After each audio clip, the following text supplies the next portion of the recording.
Hi friends, அஸ்ஸலாமு அலைக்கும். இங்கே பாருங்கள், நம்ம வீட்டில் இன்றைக்கி ஒயிட் ரைஸு, அப்புறமேட்டு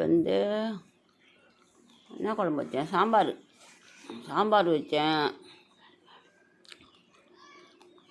பாருங்க. சாம்பார் வச்சு கருவாடு வச்சேன், வெண்டைக்காய், மாங்காய், கத்திரிக்காயெல்லாம் போட்டு ஒரு சாம்பார்னாவே சுத்தமாக எனக்கு பிடிக்காதுங்க. அதனால என்ன செய்யுது, வேறு வழி இல்லாத வச்சுட்டேன். அப்புறம் அதுக்கு காம்பினேஷனாக கருவாடு வறுத்தாச்சு.